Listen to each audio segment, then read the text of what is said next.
Hello friends, welcome back to my YouTube channel. आज मैं Nassim Taleb की book fooled by randomness को review करने वाला हूँ।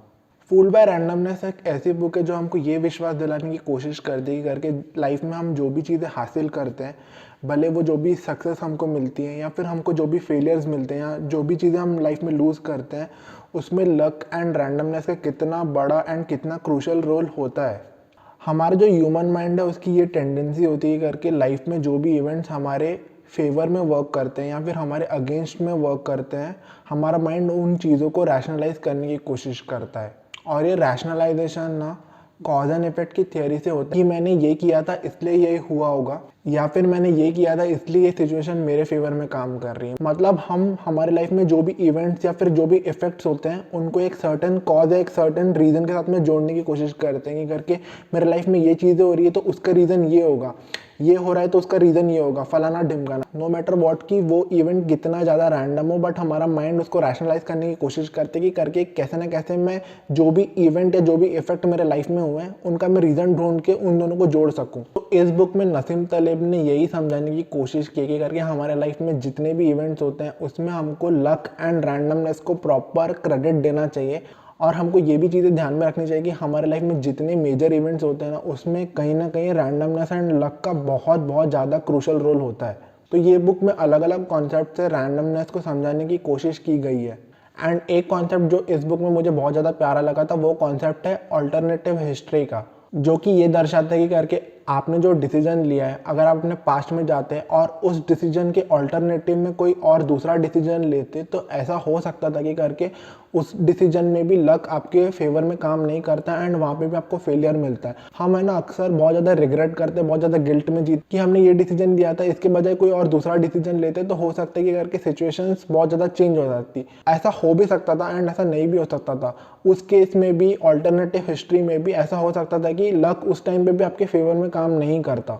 दूसरा कॉन्सेप्ट जो इस बुक में बहुत ही शानदार तरीके से समझाया गया है वो है सर्वाइवरशिप बायस का। हमको सिर्फ वो गिने चुने सेलिब्रिटीज दिखते हैं जो बहुत सारी फिल्में कर रहे हैं, बहुत सारे एडवर्टाइजमेंट कर रहे हैं, जो करोड़ों रुपए कमा रहे हैं, बट हमको कभी भी वो हज़ारों लोग नहीं दिखते जिन्होंने सेम टाइप के एफर्ट्स दिए, सेम टाइप का स्ट्रगल किया, सेम टाइप की मेहनत की, बट आज उनके खाने और रहने के लाले पड़े हुए हैं क्योंकि लक उनके फेवर में काम नहीं किया। आप जिस शहर में पैदा होते हो, आप कौन से परिवार में पैदा होते हो, ये चीज़ें बहुत छोटी लगती है, बहुत ज़्यादा रैंडम है, इन चीज़ों को कोई भी कभी भी रैशनलाइज नहीं कर सकता, बट ये आप अपने लाइफ में कहाँ जाते हो उसमें बहुत ज़्यादा इन्फ्लुएंशियल रोल प्ले करती है। एंड इस चीज़ को जो लोग डिनाई करते हैं ना, मेरे को ऐसा फील होता है कि वो हमेशा डिल्यूजन में जीते हैं। तो नसीम तलेब ने इस बुक में ये बताने की कोशिश की कि करके मीडिया कैसे सेलिब्रिटीज़ के फेम को सेलिब्रेट करके हमको इतना ज़्यादा गुमराह कर देती है कि करके हम उस चीज़ को देख ही नहीं पाते कि करके जो भी सेलिब्रिटी है उसकी सक्सेस कितनी ज़्यादा रैंडम है या फिर उसमें कितना ज़्यादा लक का इन्वॉल्वमेंट है। आपने कभी ऐसा देखा है क्या कि ये मीडिया वाले कभी भी कोई फेल्ड इंसान का या कोई हारे हुए इंसान का इंटरव्यू करते हैं? नहीं ना, आपने कभी ऐसा नहीं देखा होगा।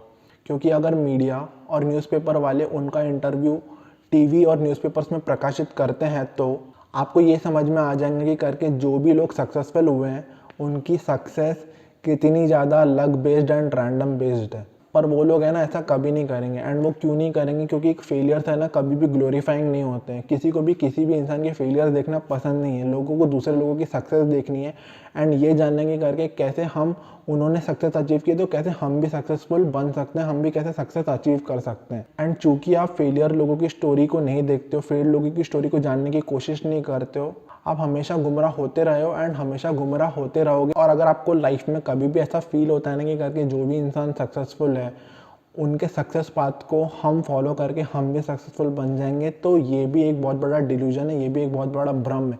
क्योंकि उस इंसान ने अपने लाइफ में बहुत सारे अनेकों डिसीजन लिए होंगे एंड उस अनेकों डिसीजन में बहुत बार उस आदमी के लिए लक उसके फेवर में काम किया होगा, जो कि ज़रूरी नहीं है कि आप जब उन डिसीजंस को लो तो भी लक आपके फेवर में काम करे। तो ऐसा शॉर्ट तरीका नहीं है कि करके आप भी उस बंदे की सक्सेस रूट को फॉलो करोगे या उसके सक्सेसफुल पाथ को फॉलो करोगे तो आप भी उसकी तरह सक्सेसफुल बन जाओगे। हम सबकी जो लाइफ है ना वो बहुत ज़्यादा यूनिक है। सब लोग अपने लाइफ में अलग अलग तरीके के डिसीजंस लेते हैं, अलग अलग तरीके के यूनिक डिसीजंस लेते हैं एंड वो डिसीजन आपके फेवर में काम कर सकता है एंड आपके फेवर में काम नहीं भी कर सकता है। एंड इसमें लक का बहुत ज़्यादा रोल होता है जो कि लोग नहीं समझ पाते हैं। तो ये बुक उन लोगों को तो बिल्कुल पढ़नी चाहिए जो अपने आप को बहुत ज़्यादा सीरियसली ले लेते हैं एंड उनको ये भ्रम रहता है कि करके लाइफ में उन्होंने जो भी कुछ अचीव किया है वो उनके एफर्ट्स या उनके हार्डवर्क या उनके स्ट्रगल्स के कारण में ही उनको मिला है एंड वो लक वगैरह में बिल्कुल भी बिलीव नहीं करते हैं। अब मैं ऐसा कहीं भी नहीं बोल रहा हूँ कि करके हार्डवर्क एफर्ट्स या आपकी स्ट्रगल्स या आपने जो भी मेहनत की है वो बिल्कुल भी रोल नहीं प्ले करती है, वो करती है, उसका भी एक रोल होता है, बट हमको कभी भी लक एंड रैंडमनेस को जो हम ड्यू क्रेडिट नहीं देते हैं, ऐसा नहीं करना चाहिए। हमको हम्बल रह के ये भी एडमिट करना चाहिए करके हाँ भाई, जहाँ पे भी मैं पहुँचा हूँ या जहाँ पे भी मैं फेल हो गया हूँ वहाँ पे कहीं ना कहीं लक एंड रैंडमनेस का रोल था जो कि मेरे फेवर में या तो काम किया या तो मेरे फेवर में काम नहीं किया। तो इससे क्या होगा कि करके आप हमेशा ज़मीन पे रहोगे, आपके पैर हमेशा ज़मीन पे रहेंगे, आप अपनी सक्सेस में कभी भी लाइफ में उड़ोगे नहीं एंड जब भी आप डाउन गए, आप फेल हो गए, तो कभी भी आप उस गिल्ट में नहीं रहोगे कि करके जो भी नुकसान हुआ है या जो भी फेलियर्स हुए हैं वो सिर्फ मेरे कारण में हुए हैं। और ये चीज़ को है ना, मैं आपको एक बेस्ट और एक बहुत ही रिलेटेबल एग्जांपल से समझाने की कोशिश करता हूँ। मान लेते कि है ना, हम इंडिया में ठंडियों में क्रिकेट मैच खेल रहे हैं और एक बहुत बड़े इंटरनेशनल स्टेडियम पे हम क्रिकेट मैच खेल रहे हैं। तो आपको भी पता है कि करके वैसे स्टेडियम्स में ना टॉस का जो रोल है वो बहुत ज़्यादा क्रूशल हो जाता है, क्योंकि जो भी टीम टॉस जीतेगी वो पहले बॉलिंग करने का ट्राई करेगी एंड बॉल करके जब उनकी सेकंड बैटिंग आएंगी तो जब ड्यू बढ़ जाती है तो वहाँ पे बैटिंग रिलेटिवली ईजी हो जाती है। तो इस केस में जो भी टीम चेस कर रही है उनकी विनिंग परसेंटेजेस अपने आप बढ़ जाते हैं।